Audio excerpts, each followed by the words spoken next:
πρώτη σας φορά στο κανάλι Mea Culpa, που σας μαθαίνει κόλπα και σας δίνει χρηστικές πληροφορίες, κάντε εγγραφή και ενεργοποιήστε και το καμπανάκι για να μαθαίνετε αμέσως όλα τα υπέροχα που με πολύ αγάπη και μεράκι ετοιμάζω για σας.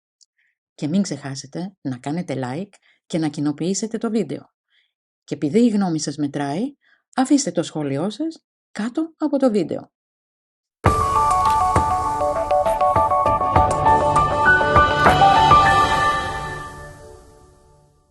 Το πεντάνευρο το συναντάμε παντού, στους αγρούς, τις άκρες των δρόμων, αλλά και σε κατοικημένες περιοχές. Αυτός είναι και ο λόγος που πολλοί κόσμος το θεωρεί ζυζάνιο. Υπάρχουν διάφορα είδη αυτού του φυτού, αλλά στο βίντεο θα ασχοληθούμε με το είδος που έχει την βοτανική ονομασία Plantago lanceolata και που η ελληνική του ονομασία είναι πεντάνευρο τολογχοειδές. Είναι όμως γνωστό και με άλλες ονομασίες όπως Plantago, ψιλόχορτο, αρνόγλωσσο, ψήλιο, μούσα, κορακοπόδι, κατουρόχορτο, περδικοπάτημα, ψαλιδόχορτο και πλαντάγινο. Ενδέχεται να υπάρχουν και άλλες τοπικές ή λαϊκές ονομασίες και αν κάποιος κάτι γνωρίσει, ας αφήσει σχετικό σχόλιο κάτω από το βίντεο. Το πεντάνευρο τολογχοειδές είναι πολυετής ποά που μπορεί να φτάσει το ανθικό της τέλεχος τα 60 εκατοστά. Έχει φύλλα μακρόστενα και λογχοειδή, σκούρο πράσινα, με 5 νεύρα που διακρίνονται πολύ εύκολα, ενώ τα στάχια του είναι πιο κοντά από τα άλλα είδη. Ανήκει στην οικογένεια των πλανταγινίδων.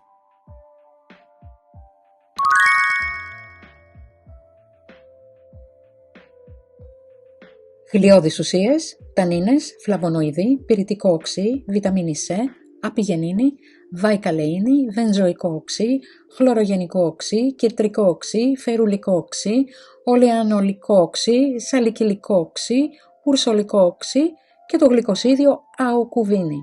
Αυτό το γλυκοσίδιο αναφέρεται στο επιστημονικό περιοδικό Journal of Toxicology ως μια ισχυρή αντιτοξίνη.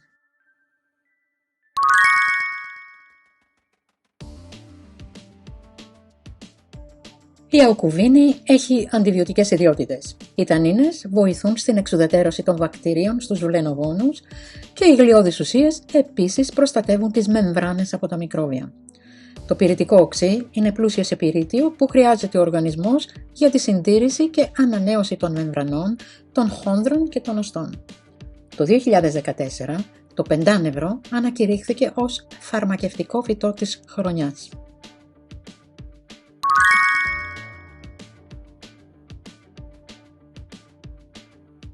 Το πεντάνευρο είναι εξαιρετικό για το βήχα. Το σιρόπι του πεντάνευρου συνιστάται κυρίως για τα παιδιά. Γαργάρες με πεντάνευρο συνιστώνται για στοματίτιδα και φαρυγγίτιδα. Φρέσκα φύλλα κοπανισμένα σε κατάπλασμα είναι ωφέλιμα για φλεγμονές ή κνισμό του δέρματος και τσιμπήματα εντόμων. Το πεντάνευρο χρησιμοποιείται ως αντικαταρροϊκό και αποχρεμπτικό, είναι δηλαδή ωφέλιμο σε παθήσεις του αναπνευστικού όπως βήχας, κοκκίτης, βρονχικό άσθμα, βρονχίτιδα, φυματίωση, αναπνευστική καταρροή.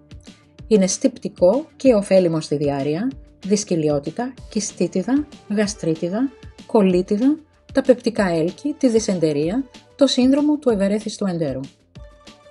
Για εξωτερική χρήση, τα φρέσκα κοπανισμένα φύλλα του πεντάνευρου χρησιμοποιούνται σαν κατάπλασμα σε αιμορραγίες, πληγές, τσιμπήματα εντόμων, δαγκώματα σκύλων ή φιδιών. Ακόμα στη θεραπεία των αιμορροίδων, των συριγγίων και των αλκών. Για τη βροχοκύλη χρησιμοποιούνται επιθέματα στο λαιμό με φρέσκα φύλλα πεντάνευρου, κοπανισμένα και ανακατεμένα με λίγο αλάτι. Το αφέψιμο του φυτού ή το υγρό που λαμβάνεται με απόσταξη θεωρείται καλό κολλήριο γιατί περιέχει ηριδοειδή. Τα φύλλα του πεντάνευρου ενδείκνυνται προληπτικά για καρδιακές παθήσεις αφού περιέχουν ουσίες που έχουν επίδραση στη μείωση των συνολικών λιπιδίων, των τριγλικεριδίων, της χολυστερόλης και των λιποπρωτεϊνών στο αίμα. Βοηθούν να καθαρίσει το σώμα από την περίσσια της χολυστερόλης, ανεβάζουν τα επίπεδα της καλής χολυστερίνης στο αίμα και δυναμώνουν τα τριχοειδή αγκία. Οι σπόροι του φυτού περιέχουν γλύσχρασμα μέχρι 30% που φουσκώνει στο έντερο ενεργώντας σαν καθαρτικό και κατευναστικό στις ερεθισμένες μεμβράνες. Οι σπόροι χρησιμοποιούνται και στην θεραπεία των παρασιτικών σκουλικιών. Σύμφωνα με πρόσφατες έρευνες, Αυτή η σπόρη είναι μία από τις υψηλότερες πηγές ινών που υπάρχουν στις τροφές. Ως σιρόπι ή βάμα, το πεντάνευρο χρησιμοποιείται για λήψη από το στόμα στον ξηρό βήχα, τη χρόνια βροχίτιδα και εν γέννη υποστηρικτικά στη θεραπεία ασθενειών που σχετίζονται με πνευμονική αδυναμία. Για τις παθήσεις του αναπνευστικού αλλά και για το κρυολόγημα χρησιμοποιούμε έγχυμα από πεντάνευρο 1 με 3 φορές την ημέρα. Ρίχνουμε 1 φλιτζάνι βραστό νερό σε 2 κουταλιές του τσαγιού ξηρό βότανο, το καλύπτουμε και το αφήνουμε 10 λεπτά. Σουρώνουμε και το πίνουμε. Αφέψιμα της ρίζας του χρησιμοποιείται κατά του ζαχαρότους διαβήτη. Εξωτερικά χρησιμοποιούνται τα φρέσκα φύλλα του πεντάνευρου. Τα πλένουμε και τα αφήνουμε να μουλιάζουν για 1 ώρα σε ένα δοχείο όπου προσθέτουμε λίγο βραστό νερό. Στη συνέχεια τοποθετούνται ως κατάπλασμα. Για τις φουσκάλες που δημιουργούνται στα πόδια μας από το περπάτημα βάζουμε λίγα φύλλα πεντάνευρου μέσα στα παπούτσια μας. Σε περίπτωση που μία σφίκα ή μέλισσα σας τσιμπήσει, τότε η περιοχή αρχίζει να πρίζεται και να σχηματίζεται φλεγμονή. Σε αυτές τις περιπτώσεις μπορείτε να σταματήσετε τον πόνο και το είδημα πολύ εύκολα χρησιμοποιώντας ένα φρέσκο φύλλο πεντάνευρου. Ο πόνος θα αρχίσει να υποχωρεί μέσα σε λίγα λεπτά.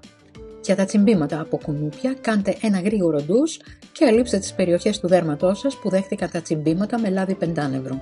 Και σε αυτή την περίπτωση μέσα σε λίγα λεπτά ο πόνος και ο κνισμός θα υποχωρήσουν. Αν προσπαθείτε να κόψετε το κάπνισμα, θα σας βοηθήσει να πίνετε τακτικά τσάι πεντάνευρου. Για το τσάι ρίξτε 1 φλιτζάνι βραστό νερό σε 2 κουταλάκια του γλυκού από ξηραμένο πεντάνευρο. Αφήστε το για 10 λεπτά και σουρώστε. Πίνετε 2 με 3 φλιτζάνια κατά τη διάρκεια της μέρας. Μπορείτε να το γλυκάνετε με μέλι. Για το σιρόπι, ρίξτε 1 φλιτζάνι βραστό νερό σε 1 κούφτα από ξηραμένο πεντάνευρο. Κρυώστε το, σουρώστε το και στύψτε καλά τα υπολείμματα. Ξαναβάλτε το έγχυμα να βράσει σε μέτρια θερμοκρασία μέχρι να μειωθεί στο μισό. Ανακατέψτε μέσα 3/4 φλιτζάνιου μέλι μέχρι να διαλυθεί και βάλτε το σε αποστηρωμένο δοχείο ενώ είναι ακόμη ζεστό. Λαμβάνετε από αυτό το σιρόπι 1 κουταλάκι του γλυκού όσες φορές τη μέρα χρειάζεται.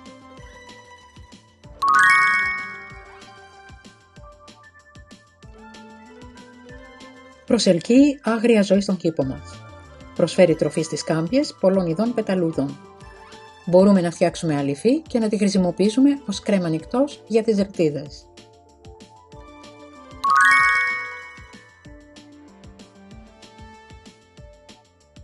Το πεντάνευρο ως σύμβολο συνδέεται με την τραχύτητα, την επιβολή και την αντοχή.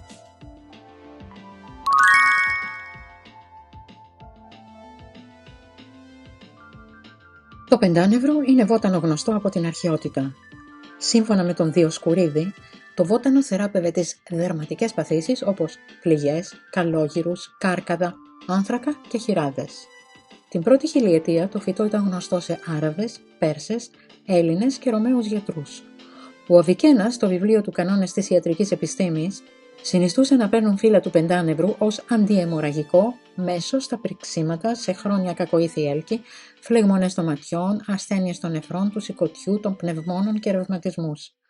Στην Αμερική, οι Ινδιάνοι γνώριζαν το φυτό από τους απίκους του Νέου Κόσμου και του είχαν δώσει την ονομασία πόδι του λευκού. Και αυτό γιατί οι άπικοι είχαν φέρει τον σπόρο από την Ευρώπη και οι άνδρες το κουβαλούσαν σε κάθε τους βήμα, μια και οι σπόροι του φυτού μεταφέροντας τα γυρίσματα των παντελονιών τους.